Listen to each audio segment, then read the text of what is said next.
एक औरत बहुत महंगे कपड़ों में अपने मनोचिकित्सक के पास गई और बोली, डॉक्टर साहब, मुझे लगता है कि मेरा पूरा जीवन बेकार है, उसका कोई अर्थ नहीं है।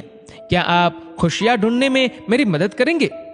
मनोचिकित्सक ने एक बूढ़ी औरत को बुलाया जो वहां साफ सफाई का काम करती थी और उस अमीर औरत से बोला, मैं इनसे आपको ये बताने के लिए कहूंगा कि कैसे इन्होंने अपने जीवन में खुशियां ढूंढी। मैं चाहता हूं कि आप इन्हें ध्यान से सुने। तब उस बूढ़ी औरत ने अपना झाड़ू नीचे रखा, कुर्सी पर बैठ गई और बताने लगी, मेरे पति की मलेरिया से मृत्यु हो गई और उसके 3 महीने बाद ही मेरे बेटे की भी सड़क हादसे में मौत हो गई। मेरे पास कोई नहीं था, मेरे जीवन में कुछ नहीं बचा था। मैं सो नहीं पाती थी, खा नहीं पाती थी, मैंने मुस्कुराना तक बंद कर दिया था। मैं स्वयं के जीवन को समाप्त करने की तरकीबें सोचने लगी थी। तब एक दिन एक छोटा बिल्ली का बच्चा मेरे पीछे लग गया। जब मैं काम से घर आ रही थी, बाहर बहुत ठंड थी, इसलिए मैंने उस बच्चे को अंदर आने दिया। उस बिल्ली के बच्चे के लिए थोड़े से दूध का इंतजाम किया और वह सारी प्लेट सफा चट कर गया। फिर वह मेरे पैरों से लिपट गया और चाटने लगा। उस दिन बहुत महीनों बाद मैं मुस्कुराई।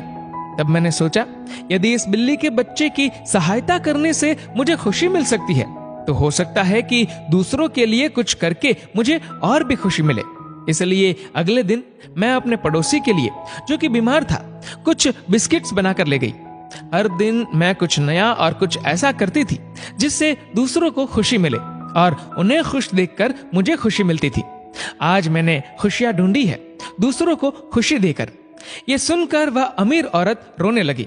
उसके पास वह सब था जो वह पैसे से खरीद सकती थी, लेकिन उसने वह चीज खो दी थी जो पैसे से नहीं खरीदी जा सकती। मित्रों, हमारा जीवन इस बात पर निर्भर नहीं करता कि हम कितने खुश हैं, अपितु इस बात पर निर्भर करता है कि हमारी वजह से कितने लोग खुश हैं। चलिए जानते हैं आखिर मुस्कुराहट का महत्व क्या है।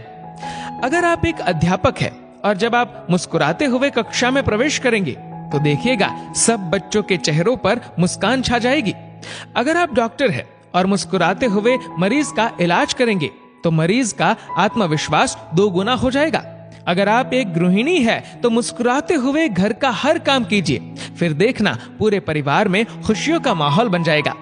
अगर आप घर के मुखिया है तो मुस्कुराते हुए शाम को घर में घुसिए, देखना पूरे परिवार में खुशियों का माहौल बन जाएगा। अगर आप एक बिजनेसमैन है और आप खुश होकर कंपनी में घुसते हैं तो देखना सारे कर्मचारियों के मन का प्रेशर कम हो जाएगा और माहौल खुशनुमा हो जाएगा। अगर आप दुकानदार है और मुस्कुराकर अपने ग्राहक का सम्मान करेंगे तो ग्राहक खुश होकर हर बार आपकी दुकान से ही सामान लेगा। कभी सड़क पर चलते हुए किसी अनजान व्यक्ति को देखकर मुस्कुराइए, देखना उसके चेहरे पर भी मुस्कान आ जाएगी। मुस्कुराइए क्योंकि मुस्कुराहट के पैसे नहीं लगते, ये तो खुशी और संपन्नता की पहचान है। मुस्कुराइए क्योंकि आपकी मुस्कुराहट कई चेहरों पर मुस्कान लाएगी। मुस्कुराइए क्योंकि ये जीवन आपको दोबारा नहीं मिलेगा। मुस्कुराइए क्योंकि क्रोध में दिया गया आशीर्वाद भी बुरा लगता है और मुस्कुराकर कहे गए बुरे शब्द भी अच्छे लगते हैं। मुस्कुराइए क्योंकि दुनिया का हर व्यक्ति खिले फूलों और खिले चेहरों को पसंद करता है।